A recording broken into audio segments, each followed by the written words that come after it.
बेटियों के परिवारों से शिक्षा लें और अपनी बेटियों को भी आगे बढ़ने के अवसर प्रदान करें। पिछले साल की तरह महामारी के कारण इस वर्ष भी स्वतंत्रता दिवस समारोह बड़े पैमाने पर नहीं मनाए जा सकेंगे, लेकिन हम सबके हृदय में हरदम भरपूर उत्साह बना हुआ है। हालांकि महामारी की तीव्रता में कमी आई है, लेकिन कोरोना वायरस का प्रभाव अभी समाप्त नहीं हुआ है। इस वर्ष आई महामारी की दूसरी लहर के विनाशकारी प्रभाव से हम अभी तक उबर नहीं पाए हैं। पिछले वर्ष सभी लोगों के असाधारण प्रयासों के बल पर हम संक्रमण के प्रसार पर काबू पाने में सफल रहे थे। हमारे वैज्ञानिकों ने बहुत ही कम समय में वैक्सीन तैयार करने का कठिन काम संपन्न कर लिया। इसलिए इस वर्ष के आरंभ में हम सब विश्वास से भरे हुए थे, क्योंकि हमने इतिहास का सबसे बड़ा टीकाकरण अभियान शुरू कर दिया था। फिर भी कोरोना वायरस के नए रूपों और अन्य अप्रत्याशित कारणों के परिणाम स्वरूप हमें दूसरी लहर का भयावह प्रकोप झेलना पड़ा। मुझे इस बात का गहरा दुख है कि दूसरी लहर में बहुतेरे लोगों की प्राण रक्षा नहीं की जा सकी और बहुत से लोगों को भारी कष्ट सहने पड़े। यह अभूतपूर्व संकट का समय था। मैं पूरे देश की ओर से आप सभी पीड़ित परिवारों के दुख में बराबर का भागीदार हूँ। यह वायरस एक अदृश्य व शक्तिशाली शत्रु है, जिसका विज्ञान द्वारा सराहनीय गति के साथ सामना किया जा रहा है। हमें इस बात का संतोष है कि इस महामारी में हमने जितने लोगों की जानें गंवाई हैं, उससे अधिक लोगों की प्राण रक्षा कर सके हैं। एक बार फिर हम अपने सामूहिक संकल्प के बल पर ही दूसरी लहर में कमी देख पा रहे हैं। हर तरह के जोखिम उठाते हुए हमारे डॉक्टरों, नर्सों, स्वास्थ्य कर्मियों, प्रशासकों और अन्य कोरोना योद्धाओं के प्रयासों से कोरोना की दूसरी लहर पर काबू पाया जा रहा है। कोविड की दूसरी लहर से हमारी सार्वजनिक स्वास्थ्य सेवाओं के बुनियादी ढांचे पर बहुत दबाव पड़ा है। सच तो यह है कि विकसित अर्थव्यवस्थाओं समेत किसी भी देश का बुनियादी ढांचा इस विकराल संकट का सामना करने में समर्थ सिद्ध नहीं हुआ। हमने स्वास्थ्य व्यवस्था को मजबूत बनाने के लिए युद्ध स्तर पर प्रयास किए। देश के नेतृत्व ने इस चुनौती का डटकर सामना किया। केंद्र सरकार के प्रयासों के साथ साथ राज्य सरकारों, निजी क्षेत्र की स्वास्थ्य सुविधाओं, गैर सरकारी संगठनों तथा अन्य समूहों ने सक्रिय योगदान किया।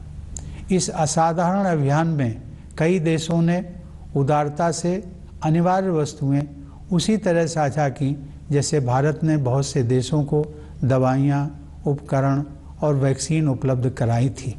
इस सहायता के लिए मैं विश्व समुदाय का आभार प्रकट करता हूँ। इन सभी प्रयासों के परिणाम स्वरूप काफ़ी हद तक सामान्य स्थिति बहाल हो गई है और अब हमारे अधिकांश देशवासी राहत की सांस ले रहे हैं। अब तक के अनुभव से यही सीख मिली है कि अभी हम सबको लगातार सावधानी बरतने की ज़रूरत है। इस समय वैक्सीन हम सबके लिए विज्ञान द्वारा सुलभ कराया गया सर्वोत्तम सुरक्षा कवच है। हमारे देश में चल रहे विश्व के सबसे बड़े टीकाकरण अभियान के तहत अब तक 50 करोड़ से अधिक देशवासियों को वैक्सीन लग चुकी है। मैं सभी देशवासियों से आग्रह करता हूं कि वे प्रोटोकॉल के अनुरूप जल्दी से जल्दी वैक्सीन लगवा लें और दूसरों को भी प्रेरित करें। मेरे प्यारे देशवासियों, इस महामारी का प्रभाव अर्थव्यवस्था के लिए उतना ही विनाशकारी है जितना लोगों के स्वास्थ्य के लिए।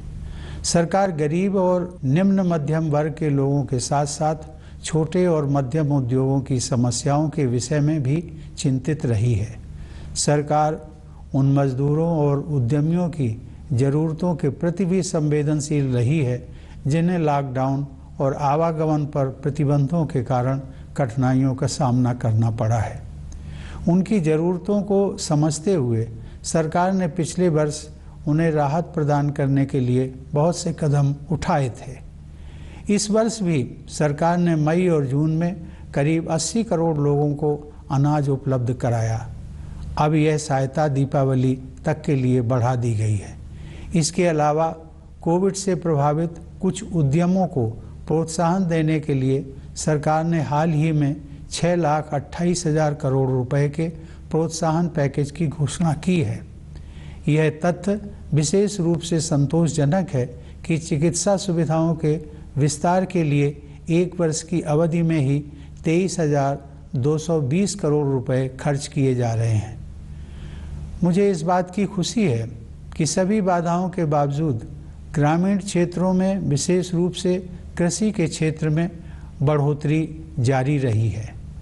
हाल ही में कानपुर देहात जिले में स्थित अपने पैतृक गांव परौख की यात्रा के दौरान मुझे यह देखकर बहुत खुशी हुई कि ग्रामीण क्षेत्रों में लोगों के जीवन को सुगम बनाने के लिए बेहतर इंफ्रास्ट्रक्चर विकसित किया जा रहा है। शहरी और ग्रामीण क्षेत्रों के बीच की मनोवैज्ञानिक दूरी अब पहले की तुलना में काफ़ी कम हो गई है। मूलतः भारत गांव में ही बसता है, इसलिए उन्हें विकास के पैमानों पर पीछे नहीं रहने दिया जा सकता। इसीलिए प्रधानमंत्री किसान सम्मान निधि सहित हमारे किसान भाई बहनों के लिए विशेष अभियानों पर बल दिया जा रहा है।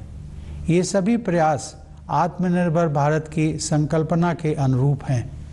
हमारी अर्थव्यवस्था में निहित विकास की क्षमता पर दृढ़ विश्वास के साथ सरकार ने रक्षा, स्वास्थ्य, नागरिक उड्डयन, विद्युत तथा अन्य क्षेत्रों में निवेश को और अधिक सरल बनाया है। सरकार द्वारा पर्यावरण के अनुकूल ऊर्जा के नवीकरणीय स्रोतों, विशेष रूप से सौर ऊर्जा को बढ़ावा देने के नवीन प्रयासों की विश्वव्यापी प्रशंसा हो रही है। जब ईज ऑफ डूइंग बिजनेस की रैंकिंग में सुधार होता है, तब उसका सकारात्मक प्रभाव देशवासियों की ईज ऑफ लिविंग पर भी पड़ता है। इसके अलावा जन कल्याण की योजनाओं पर विशेष जोर दिया जा रहा है। उदाहरण के लिए 70,000 करोड़ रुपए की क्रेडिट लिंक्ड सब्सिडी योजना की बदौलत अपना खुद का घर होने का सपना अब साकार हो रहा है।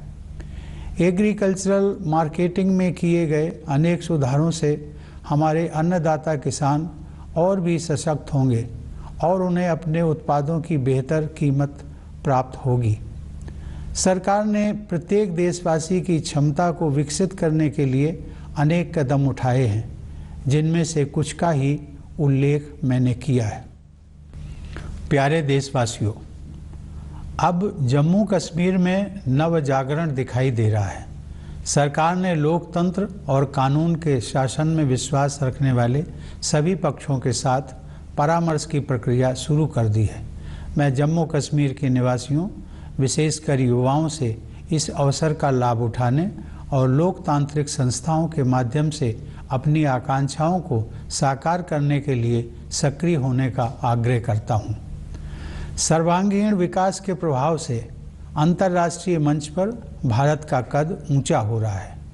यह बदलाव प्रमुख बहुपक्षीय मंचों पर हमारी प्रभावी भागीदारी में तथा अनेक देशों के साथ हमारे द्विपक्षीय संबंधों को सुदृढ़ बनाने में परिलक्षित हो रहा है। प्यारे देशवासियों, 75 साल पहले जब भारत ने आज़ादी हासिल की थी, तब अनेक लोगों को यह संशय था कि भारत में लोकतंत्र सफल नहीं होगा। ऐसे लोग शायद इस तथ्य से अनभिज्ञ थे कि प्राचीन काल में लोकतंत्र की जड़ें इसी भारत भूमि में पुष्पित पल्लवित हुई थी। आधुनिक युग में भी भारत बिना किसी भेदभाव के सभी वयस्कों को मताधिकार देने में अनेक पश्चिमी देशों से आगे रहा। हमारे राष्ट्र निर्माताओं ने जनता के विवेक में अपनी आस्था व्यक्त की और हम भारत के लोग अपने देश को एक शक्तिशाली लोकतंत्र बनाने में सफल रहे हैं। हमारा लोकतंत्र संसदीय प्रणाली पर आधारित है, अतः संसद हमारे लोकतंत्र का मंदिर है, जहां जनता की सेवा के लिए महत्वपूर्ण मुद्दों पर वाद विवाद, संवाद और निर्णय करने का सर्वोच्च मंच हमें उपलब्ध है। ये सभी देशवासियों के लिए बहुत गर्व की बात है कि हमारे लोकतंत्र का यह मंदिर निकट भविष्य में ही एक नए भवन में स्थापित होने जा रहा है। यह भवन हमारी रीति और नीति को अभिव्यक्त करेगा। इसमें हमारी विरासत के प्रति सम्मान का भाव होगा और साथ ही समकालीन विश्व के साथ कदम मिलाकर चलने की कुशलता का प्रदर्शन भी होगा। स्वतंत्रता की 75वीं वर्षगांठ के अवसर पर इस नए भवन के उद्घाटन को विश्व के सबसे बड़े लोकतंत्र की विकास यात्रा में एक ऐतिहासिक प्रस्थान बिंदु माना जाएगा। सरकार ने इस विशेष वर्ष को स्मरणीय बनाने के लिए कई योजनाओं का शुभारंभ किया है। गगनयान मिशन उन अभियानों में विशेष महत्व रखता है। इस मिशन के तहत भारतीय वायुसेना के कुछ पायलट विदेश में प्रशिक्षण प्राप्त कर रहे हैं। जब वे अंतरिक्ष में उड़ान भरेंगे तो भारत मानव युक्त अंतरिक्ष मिशन को अंजाम देने वाला दुनिया का चौथा देश बन जाएगा। इस प्रकार हमारी आकांक्षाओं की उड़ान किसी प्रकार की सीमा में बंधने वाली नहीं है। फिर भी हमारे पैर यथार्थ की ठोस जमीन पर टिके हुए हैं। हमें यह एहसास है कि आज़ादी के लिए मर मिटने वाले स्वाधीनता सेनानियों के सपनों को साकार करने की दिशा में हमें अभी काफ़ी आगे जाना है। वे सपने हमारे संविधान में न्याय, स्वतंत्रता